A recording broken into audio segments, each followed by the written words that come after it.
This is Auto User Guide, where we help you understand your vehicle better.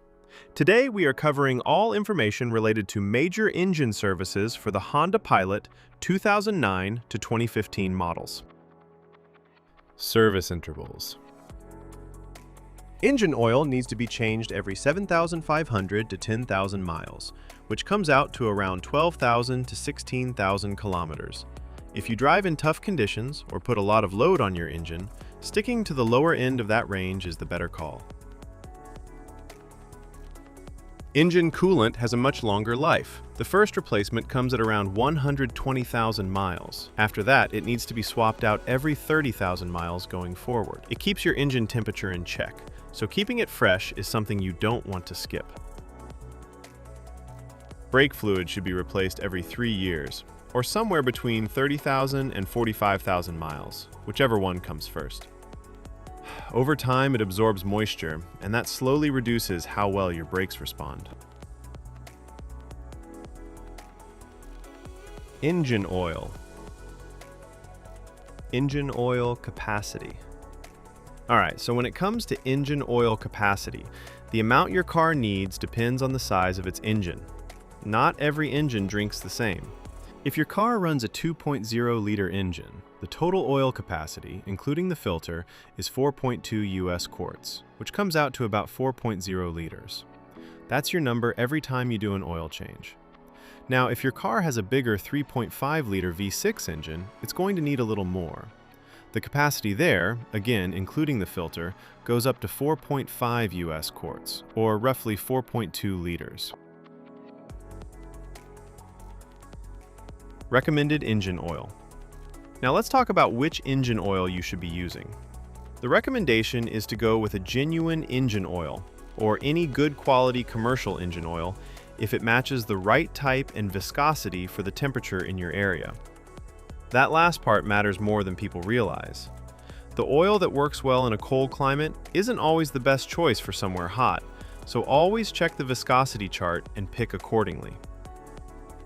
On the topic of synthetic oil, you can use it. Synthetic motor oil is perfectly fine as long as two things check out. It carries the API certification seal, and it matches the viscosity grade your engine calls for. If both boxes are ticked, you're good to go. Change engine oil and oil filter. Before anything else, change your oil and filter based on the maintenance message that shows up on your driver information display. That message is your reminder. Don't ignore it. Here's how the full process goes. Step 1. Start the engine and let it run until it reaches its normal operating temperature. Once it's warmed up, turn it off. Warm oil drains out much more easily than cold oil. Step 2. Open the hood and take off the engine oil fill cap. This helps the oil drain smoothly by allowing air in. Step 3. Get under the car and locate the undercover. Remove the Phillips head screws and slotted head screws by turning them 90 degrees counterclockwise. Then pull the undercover off. Step 4. Find the drain bolt at the bottom of the engine. Remove it along with the washer and let the old oil drain completely into a container placed underneath. Step 5. Remove the oil filter and let any remaining oil inside it drain out as well. Set it aside for proper disposal. Step 6. Before putting on a new filter, check that the old filter gasket didn't stick to the engine's contact surface. This is a small but important check. A leftover gasket can cause an oil leak. Step 7. Clean the contact surface on the engine block, wiping away any dirt or dust. Then install a fresh oil filter. Step 8. Put a new washer on the drain bolt and reinstall it back into the engine. Step 9. Pour in the recommended engine oil. Make sure you're using the right type and the correct amount for your engine size. Step 10. Put the oil fill cap back on securely and start the engine. Step 11. Let the engine run for a few minutes, then get underneath and check around the drain bolt and oil filter for any leaks. If you see drips, shut the engine off and address it before going further. Step 12. Turn the engine off and wait for about 3 minutes. This gives the oil time to settle. Then pull out the dipstick and check that the oil level is right where it should be. gauge. After you've changed the engine oil, there's one more thing you need to do: reset the oil life gauge. If you skip this step, the car won't know the oil has been changed and will keep showing you an inaccurate reading. Here's how to do it on your car. First, make sure the ignition is on. You don't need to start the engine, just press the start button without pressing the brake pedal so the system powers up. Next, go to your driver information display and navigate to the vehicle information menu. You'll find an option that shows your current oil life percentage. Once you're on that screen, press and hold the selection button, usually the one on your steering wheel, for about 10 seconds. The oil life indicator will start to blink, which means it's ready to be reset. While it's blinking, press and hold the button again. The display will reset back to 100%, confirming that the system now recognizes the fresh oil. Once you see 100% on the screen, you're done. The gauge has been successfully reset. After that, go ahead and start the engine normally. Let it run for a moment and confirm that no warning lights related to the oil are showing up on the dashboard. Now we're moving on to coolant and fluid specifications. Keeping your coolant at the right level is just as important as your engine oil. It keeps your engine from overheating and running into serious problems. Engine coolant, radiator. Before you touch anything, make sure both the engine and the radiator are completely cool. Never open the radiator cap on a hot engine. The pressure inside can cause boiling coolant to spray out and burn you. Once everything is cool, place your hand on the radiator cap and turn it just 1/8 of a turn counterclockwise. This releases any built-up pressure inside the cooling system. Give it a moment to settle. Now push the cap down and continue turning it counterclockwise to fully remove it. Look inside and check the coolant level. It should be right up to the base of the filler neck. If it's sitting lower than that, go ahead and top it up with the correct coolant. Once the level is good, place the radiator cap back on and tighten it fully. Make sure it's secure before you close the hood.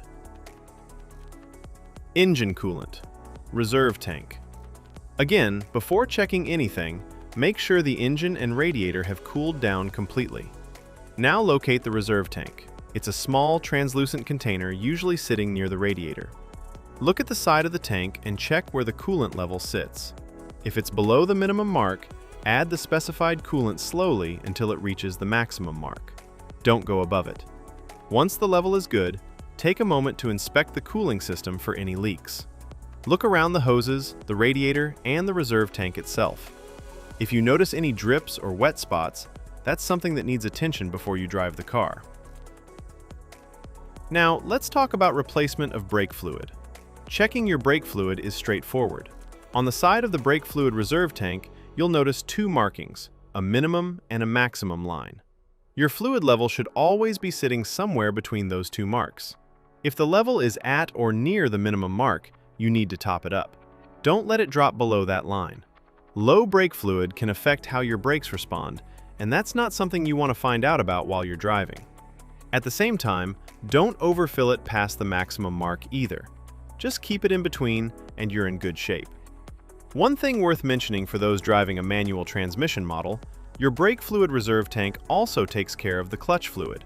It's the same tank serving both systems. So, as long as you're keeping the brake fluid level between the minimum and maximum marks like we just discussed, you don't need to check the clutch fluid separately. It's already covered.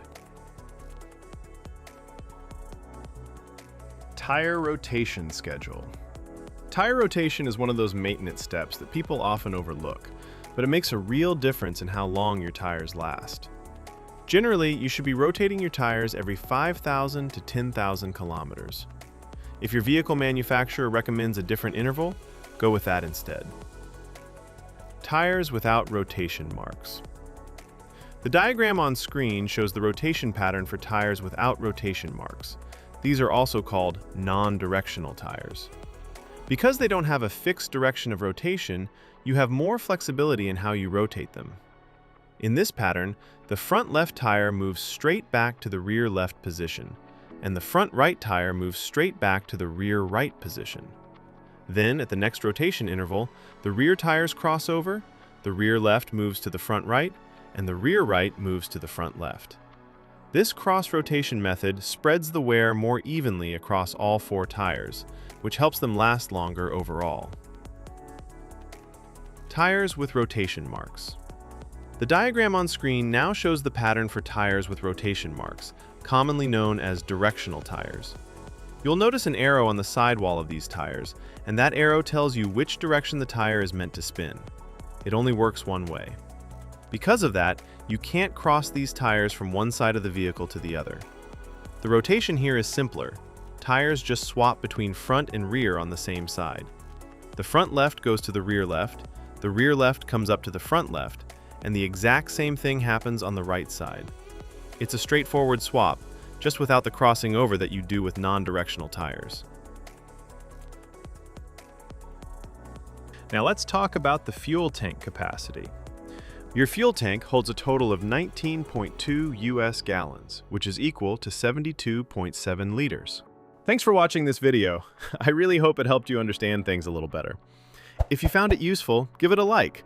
And if you haven't subscribed yet, hit that subscribe button so you don't miss the next one. Drop your thoughts or questions in the comments below. I'd love to hear from you. It genuinely means a lot.